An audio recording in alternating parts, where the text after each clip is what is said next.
আসসালামু আলাইকুম ওয়া রাহমাতুল্লাহি ওয়া বারাকাতুহু। প্রিয় দর্শক, আজ আমরা শুনব এমন একটি শিক্ষণীয় ঘটনা যেখানে রয়েছে শুকর ও নাশুকরির পার্থক্য, একজন পিতার প্রজ্ঞা এবং একজন সন্তানের নিঃশর্ত আনুগত্য। এই ঘটনাটি আমাদের পিতা হযরত ইব্রাহিম আলাইহি ওয়াসাল্লাম ও তার প্রিয় পুত্র হযরত ইসমাইল আলাইহি ওয়াসাল্লামের জীবনের আলোকে তুলে ধরা হবে। ভিডিওটি শেষ পর্যন্ত দেখুন, কারণ শেষ অংশে রয়েছে আমাদের জন্য একটি বড় শিক্ষা। এক সময় জুরহাম গোত্র থেকে একজন কন্যার সাথে হযরত ইসমাইল আলাইহি ওয়াসাল্লামের বিবাহ সম্পন্ন হয়। তখন তার মা হযরত হাজেরা আলাইহি ওয়াসাল্লাম আর জীবিত ছিলেন না। কিছুদিন পর হযরত ইব্রাহিম আলাইহি ওয়াসাল্লাম দূর পথ পাড়ি দিয়ে প্রিয় পুত্রকে দেখতে মক্কায় আগমন করলেন।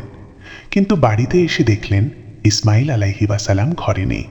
তিনি পুত্রবধূকে জিজ্ঞেস করলেন, আমার পুত্র কোথায়? পুত্রবধূ উত্তর দিল, তিনি আমাদের জন্য রিজিকের সন্ধানে বের হয়েছেন। এরপর ইব্রাহিম আলাইহি ওয়াসাল্লাম জানতে চাইলেন তাদের সংসারের অবস্থা সম্পর্কে। পুত্রবধূ তখন অভিযোগের সুরে বলল, আমরা খুব কষ্টে আছি, খাবার দাবারের ভালো ব্যবস্থা নেই, অভাব অনটন লেগেই থাকে। এই কথাবার্তা আল্লাহর নবী ইব্রাহিম আলাইহি ওয়াসাল্লামের কাছে পছন্দনীয় হল না। তিনি বুঝে গেলেন এই নারী নাশুকুরি করছে, আল্লাহর নেয়ামতের কদর করছে না। চলে যাওয়ার সময় তিনি শুধু বললেন, তোমার স্বামী বাড়ি এলে তাকে আমার সালাম দিও এবং বলবে তার ঘরের চৌকাঠ বদলে ফেলতে। ইসমাইল আলাইহি ওয়াসাল্লাম বাড়ি ফিরে স্ত্রীর কাছ থেকে সব শুনলেন।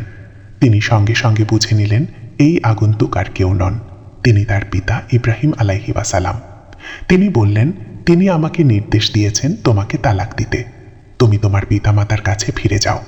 পিতার আদেশে এক মুহূর্ত দ্বিধা না করে তিনি তা বাস্তবায়ন করলেন। পরবর্তীতে হযরত ইসমাইল আলাইহি ওয়াসাল্লাম জুরহাম গোত্রের আরেকজন কন্যাকে বিবাহ করেন। কিছুদিন পর হযরত ইব্রাহিম আলাইহি ওয়াসাল্লাম আবার মক্কায় এলেন। এবারও ইসমাইল আলাইহি ওয়াসাল্লাম ঘরে ছিলেন না। নতুন পুত্রবধূ বিনয়ের সাথে বলল, তিনি আমাদের জন্য রিজিকের সন্ধানে গেছেন। সংসারের অবস্থা জানতে চাইলে সে বলল, আলহামদুলিল্লাহ, আমরা আল্লাহর রহমতে খুব ভালো আছি, কোনো কিছুর অভাব নেই। এই কথা শুনে ইব্রাহিম আলাইহি ওয়াসাল্লাম সন্তুষ্ট হলেন। চলে যাওয়ার সময় বললেন, তোমার স্বামী এলে তাকে আমার সালাম দিও এবং বলবে তার ঘরের চৌকাঠ ঠিক রাখতে। ইসমাইল আলাইহি ওয়াসাল্লাম ফিরে এসে সব শুনলেন। তিনি বললেন, তিনি আমার পিতা আর তুমিই আমার ঘরের চৌকাঠ, অর্থাৎ তাকে স্ত্রী হিসেবে বহাল রাখার নির্দেশ। শেষ অংশ শিক্ষা। প্রিয় দর্শক, এই ঘটনা আমাদের শেখায় নাশুকরি মানুষকে আল্লাহর নেয়ামত থেকে বঞ্চিত করে, শুকর মানুষকে মর্যাদা ও স্থায়িত্ব দান করে। পিতামাতার আদেশ মানা আল্লাহর সন্তুষ্টির কারণ। ঈমানদারের কর্তব্য হল সুখে দুঃখে সর্বাবস্থায় আল্লাহর উপর সন্তুষ্ট থাকা।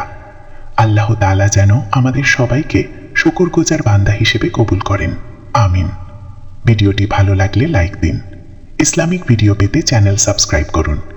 সম্পূর্ণ ভিডিও দেখতে চ্যানেল সাবস্ক্রাইব করুন।